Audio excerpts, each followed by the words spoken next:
Welcome to Urban American Stories. Don't forget to like, subscribe to the channel, and turn on notifications. The deafening sound of the tractor tearing through the early morning was the first sign that something terrible was happening on the Johnsons' property. Andrew, a 58-year-old man who has dedicated his life to growing lavender, woke up startled in his colonial home in rural Burlington, Vermont. Through the second-floor window, he glimpsed intense lights cutting through his plantation, meticulously cultivated over 3 decades. "God, no!" cried Andrew, stumbling down the stairs as he tried to put on his coat. His wife, Margaret, a gray-haired woman with a kind face, followed him in a panic. The couple had transformed those 20 acres of land into an organic lavender sanctuary, internationally recognized and crucial to the local economy. Opening the front door, Andrew was confronted with a scene that seemed straight out of his worst nightmares. Jessica White, his 45-year-old neighbor and newly elected president of the Green Valley Homeowners Association, was driving a John Deere tractor through the plantation, systematically destroying every row of lavender she found along the way. "Stop! For God's sake, stop!" Andrew shouted, running towards a tractor. But his voice was swallowed up by the roar of the machine and Jessica's relentless determination. History between the Johnsons and the Whites had deteriorated in recent months, ever since Jessica had taken over as president of the HOA. Her complaints about the bees the plantation was attracting had become increasingly frequent and aggressive. Her 12-year-old twin children, Mason and Madison, had alleged severe allergies to bee stings, and Jessica turned this into her personal crusade. "This is a threat to my children's safety," Jessica shouted back, momentarily stopping the tractor. Her face was contorted in a mixture of anger and what appeared to be satisfaction. "You've been warned. 3 notifications from the HOA, and you refuse to take action." Margaret, who had arrived on the scene, tried to argue. "Jessica, we have all the licenses. The apiary is regulated and certified. Your actions are completely illegal." The Johnsons' plantation wasn't just a family business.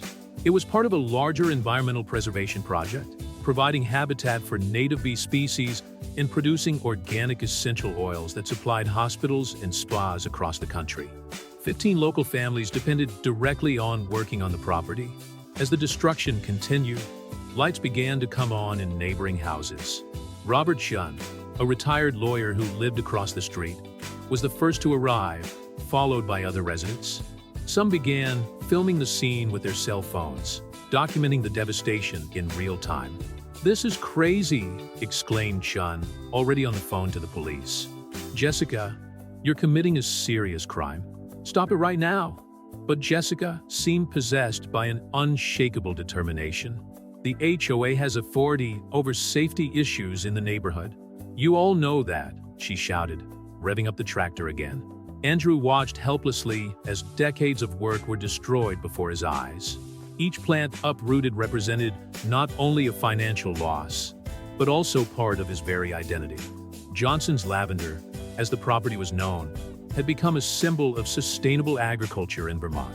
The police sirens finally cut through the night, but the damage had already been done. When the officers arrived, around 70% of the plantation had been destroyed. Jessica was arrested, still shouting about her rights as HOA president and the safety of her children. Dawn revealed the true extent of the disaster. Rows and rows of lavender lay uprooted, leaving dark brown scars on the once purple earth. Employees began to arrive for another day's work, only to find their livelihoods destroyed. Maria Gonzalez, supervisor of the camp for 12 years, cried, hugging Margaret. "What are we going to do now? How am I going to support my family?"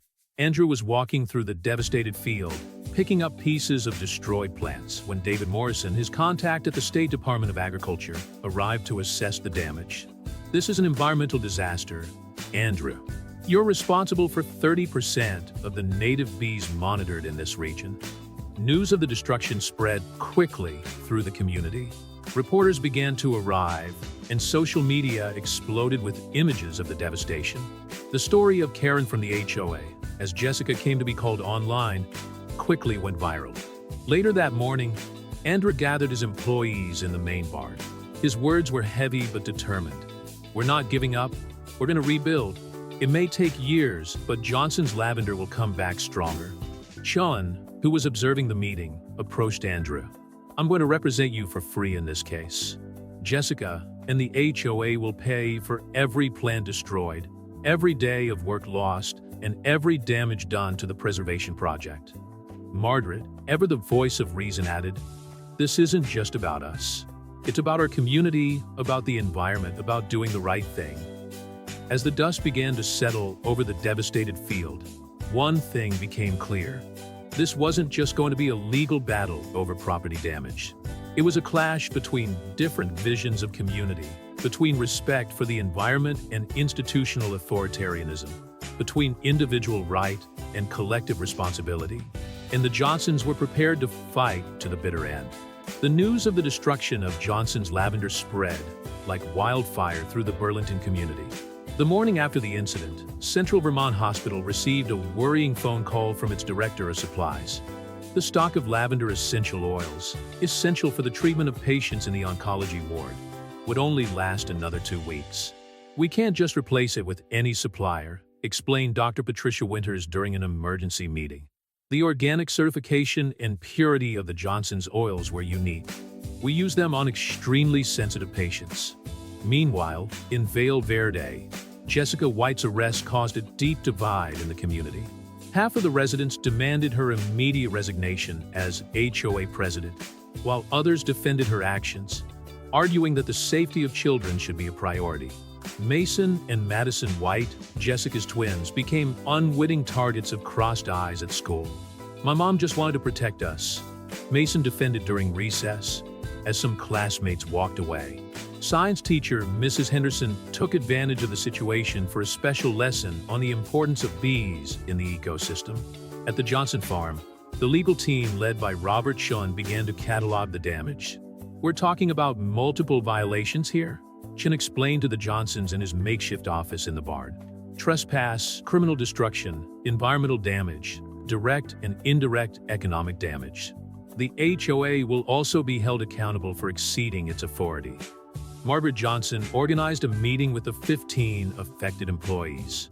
Maria Gonzalez, the field supervisor, came up with a surprising idea. What if we started a seedling nursery?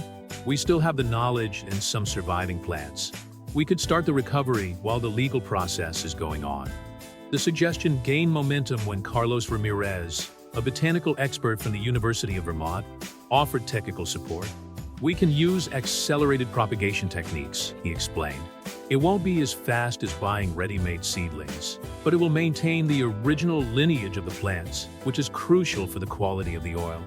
In court, during the preliminary hearing, Jessica White presented a controversial defense. Her lawyer, Maxwell Pierce, argued that the HOA's regulations on security threats gave his client the authority to act. Judge Samuel Richardson did not hide his skepticism. Ms. White, interrupted the judge. Are you telling me that, as president of the HOA, you saw fit to destroy certified and regulated private property overnight without any court order or legal authorization? Jessica's response revealed an obsession that went beyond maternal concern. Bees kill people, Your Honor, and that plantation was a ticking time bomb. I sent 3 notices. 3. The case began to attract national attention. CNN sent a team to cover the story, focusing on the conflict between property rights and the power of HOAs. Reporter Victor Martinez interviewed Andrew Johnson among the destroyed rows of lavender. We built this from scratch, said Andrew, his voice breaking. Every plant here has a story. We provide essential oil for cancer treatments, anxiety, depression. It's not just a business, it's a purpose. The beekeeping community also spoke out. Sandra Morrison, president of the Vermont Beekeepers Association, organized a peaceful protest in front of the courthouse. The bees on the Johnson property are part of a vital preservation program. Habitat destruction is a serious environmental crime. Meanwhile, an unexpected movement has emerged on social media. #SaveLavenderJohnsons became a trending topic, with people from all over the country offering their support. A group of local entrepreneurs, led by Jennifer Wu, owner of Burlington Natural Spa, set up a crowdfunding campaign to help the affected employees. We've been using Johnson's products for years, explained Jennifer. Their quality is irreplaceable. But more important than that is the impact on the community. 15 families lost their source of income overnight. At the police department, Detective Michael O'Brien was conducting a parallel investigation. Security cameras from the neighboring property revealed that Jessica didn't act alone. We have evidence that other HOA board members were aware and possibly involved in the planning, he revealed to Chun. The tension reached its peak when the results of the White twins' allergy tests came to light during the proceedings. Dr. James Cooper, a renowned allergist, testified. The tests show mild sensitivity to bee stings, nothing that warrants extreme measures. An EpiPen and basic precautions would be sufficient. This revelation shook Jessica's defense and raised questions about her true motivations. Rumors began to circulate about a possible real estate development proposal that had been rejected by the Johnsons months earlier. Margaret, ever the pragmatist, focused her energies on rebuilding. With the help of volunteers from the university, she began the painstaking work of documenting the surviving plants. "Every seedling we save is a victory," she said, organizing a cataloging system in the old barn. Andrew, for his part, found strength in an unexpected place. Mason White, Jessica's son, sought him out after school. "Mr. Johnson, I'm sorry for what my mother did. We never asked for that. In fact, I loved watching the bees work on the flowers."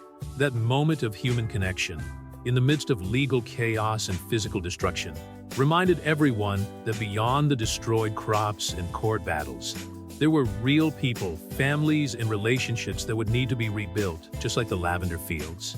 Detective O'Brien's discovery of the possible involvement of other HOA board members in the destruction of Johnson's lavender opened up a new front of investigation. During a thorough search of the association's records, documents found on Jessica White's personal computer revealed a much larger scheme than a simple dispute over bees. We found emails between Jessica and Gregory Patterson of the Patterson Development Corporation. O'Brien explained to Andrew and Robert Chun in a private meeting. Apparently, there is a luxury condominium project planned for this entire area. The Lavender Plantation was the only obstacle. Chun flipped through the documents with growing indignation. That changes everything. It wasn't just an impulsive attack by a worried mother. It was a premeditated attempt to devalue the property. The news leaked to the local press via an anonymous source. The Burlington Free Press published an explosive story detailing how Gregory Patterson had made significant contributions to Jessica's campaign for HOA president. The plan apparently involved pressuring local homeowners to sell their land for below-market prices. Maria Gonzalez, who was overseeing the seedling recovery project, found something disturbing while cleaning up the devastated field. "Senor Johnson, we found this buried near the east fence. It was a small vial containing a potent herbicide banned in the state of Vermont. The fingerprints on the bottle belonged to Peter Morrison, vice president of the HOA and minority partner of Patterson Development." The case gained even more repercussions when Sandra Morrison from the Beekeepers Association presented a report detailing the environmental impact of the destruction. "Not only have we lost the plants, but we have also seriously compromised 2 species of native bees that depended exclusively on this habitat." At the Central Vermont Hospital, the shortage of Johnson's essential oils began to affect patients. Amanda Lewis, a 12-year-old girl being treated for leukemia, was one of the most impacted. Johnson's lavender oils were the only ones that didn't cause allergic reactions during her aromatherapy sessions, explained her oncologist, Dr. Winters. Amanda's story touched the hearts of the community. Her mother, Rebecca Lewis, organized a support group for the Johnsons on social media that quickly grew to over 50,000 members. "It's not just about lavender or private property," Rebecca said in an interview. "It's about how corporate greed is destroying real lives." Meanwhile, at the local school, Mason White was facing his own battles. During a presentation on the environment, he surprised everyone by publicly defending the Johnsons. "My mother was wrong," he declared, his voice shaking. "Bees were never a real problem for me or my sister. They were part of something beautiful." Jessica White, watching the bail hearing from the county jail, began to realize the extent of her manipulation by Patterson. Her lawyer, Maxwell Pierce, presented a plea bargain to the district attorney. My client is willing to cooperate fully with the investigation into Patterson Development. The revelation of the real estate scam triggered a federal investigation into predatory development practices in rural communities. The FBI began examining similar patterns in other states, where HOAs had been used as tools to pressure local homeowners. Marta Johnson, ever the pragmatist, focused on rebuilding. With the help of botanists from the University of Vermont, she developed a phased recovery plan. We can't bring back 30 years of cultivation overnight, but we can create something even more resilient. The support movement has grown beyond Burlington. Organic farmers across the country have started sending lavender seedlings to help with the recovery. A group of Oregon beekeepers offered colonies of native bees to repopulate the area.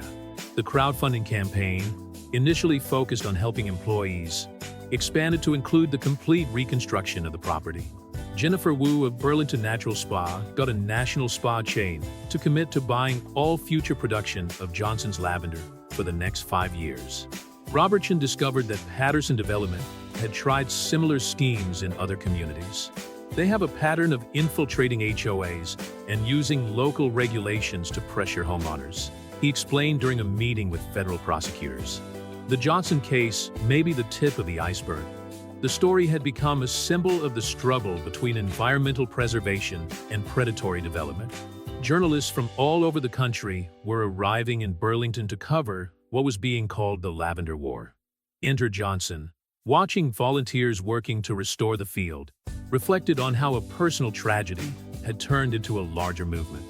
Sometimes, he said to Margaret, you have to lose something precious to find out how many people care. The Johnsons' case was about to become an important legal precedent on the limits of HOA's power and the protection of historic agricultural properties. But for the people directly involved, it was much more than a lawsuit. It was a fight to preserve a way of life and community values that seemed increasingly threatened by unbridled development. The federal investigation into the Patterson Development Corporation set in motion a series of events that no one in the Verde Valley could have predicted. On a cold October morning, FBI agents simultaneously raided the corporation's offices in 3 different states, including its headquarters in Burlington. Gregory Patterson wasn't in any of them. He disappeared 3 days ago, Special Agent Diana Reynolds informed Andrew and Margaret Johnson. But we found documents that suggest a much bigger scheme than we initially imagined. The seized files revealed an intricate web of corruption involving several HOAs throughout the northeastern United States. Johnson's Lavender was not an isolated case. It was part of a systematic pattern of intimidation and manipulation of valuable rural properties. We found out that Patterson Development created an entire manual on how to infiltrate and control HOAs. Reynolds explained, spreading out documents on the Johnsons' kitchen table. They specifically targeted properties with historic or environmental value, using psychological pressure tactics and fabricated regulations. Meanwhile, in state court, Jessica White finally broke her silence. Her plea bargain exposed how she was recruited by Patterson. He said my children would be the perfect faces for the anti-plantation campaign, she confessed, her voice shaking. He offered to pay for their college in exchange for my cooperation. The Green Valley community was facing its own crisis of conscience. Several HOA members who had supported Jessica began to reveal how they had been manipulated. Jennifer Anderson, the association's secretary, handed over recordings of meetings where Patterson instructed the board on how to make the Johnsons' lives impossible. Robert Shunn, analyzing the evidence with his expanded legal team, discovered something even more disturbing. They had plans for the whole valley, he explained during a community assembly in the Johnsons' barn. The Lavender Plantation was just the beginning. The ultimate goal was a luxury resort that would occupy the entire agricultural area. The impact on the community was immediate. Local farmers, fearing they would be the next targets, organized a farmland protection coalition. Maria Gonzalez, now a spokesperson for the movement, coordinated weekly meetings in the Johnsons' restored barn. No somos solo trabajadores, somos guardians de la tierra, Maria declared in an emotional speech that went viral on social media. We're not just workers, we're guardians of the land. The story attracted the attention of Chelsea Morrison, an award-winning PBS documentary maker, who began producing a series about the case. Her cameras captured the moment when Mason and Madison White, against the wishes of their imprisoned mother, joined the efforts to restore the plantation. "We want to be part of the solution," Madison explained, while learning lavender propagation techniques from Margaret.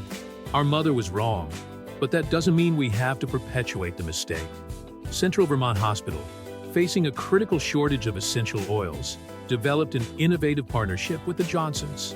Dr. Winters proposed a therapeutic cultivation program, where recovering patients would participate in the process of restoring the plantation. "Contact with the earth and plants has a proven therapeutic effect," she explained during the inauguration of the program. "We are transforming a tragedy into an opportunity for healing on multiple levels."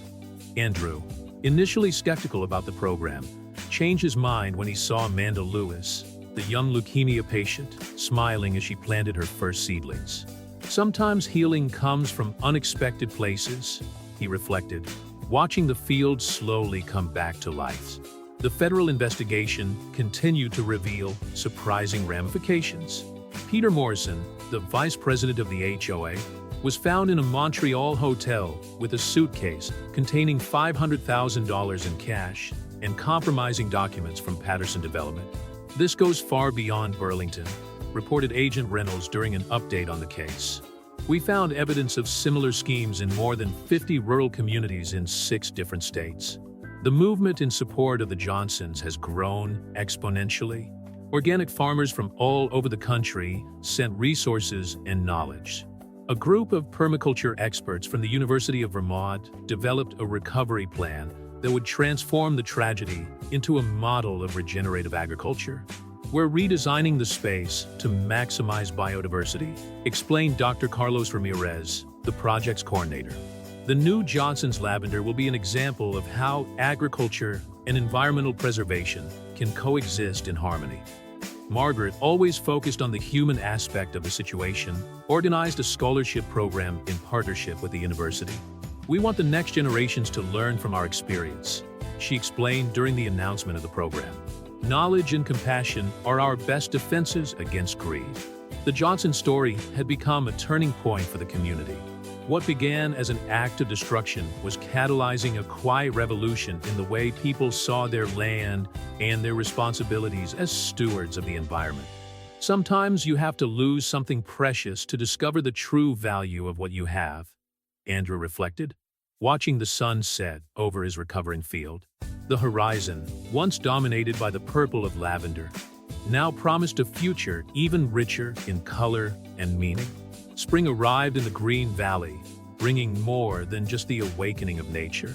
6 months after the destruction of the plantation, the federal courthouse in Burlington was packed for the trial that would become a milestone in the history of disputes involving HOAs in the United States. Gregory Patterson had finally been located on a private island in the Bahamas and extradited to face charges. The once powerful real estate developer now sat slumped in the dock, his arrogance replaced by an expression of defeat. "What we see here is more than a simple case of property destruction," declared federal prosecutor Alexandra Reyes in her closing argument.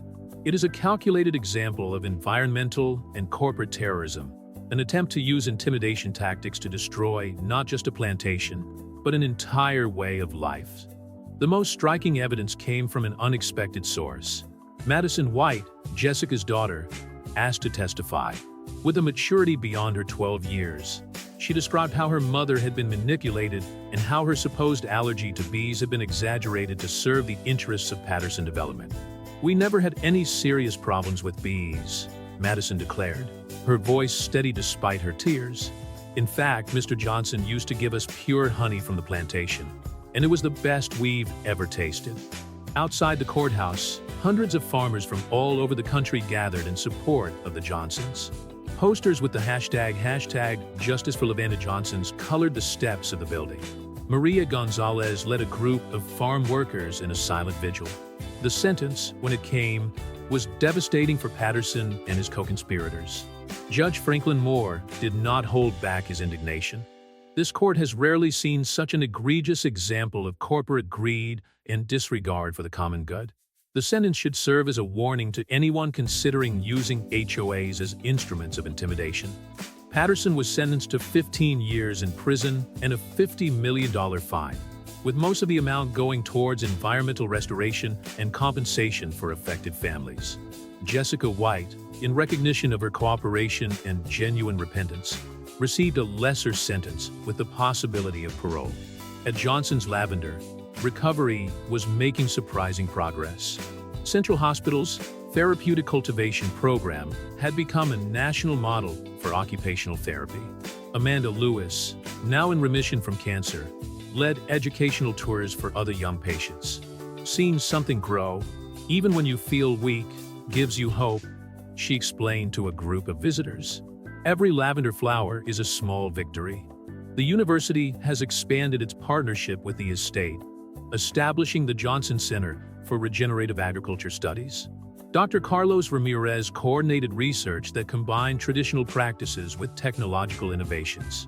What happened here could have destroyed decades of work, reflected Andrew during an interview for Chelsea Morrison's documentary. Instead, it forced us to completely reimagine our relationship with the land and the community. Margaret, ever the pragmatist, turned the tragedy into an educational opportunity. The old barn was converted into a visitor center where school groups learned about pollination, sustainable agriculture, and the role of HOAs in modern society. We need to teach the next generation to differentiate between legitimate authority and abuse of power, she explained during a talk. And most importantly, show that the community is stronger when it works together.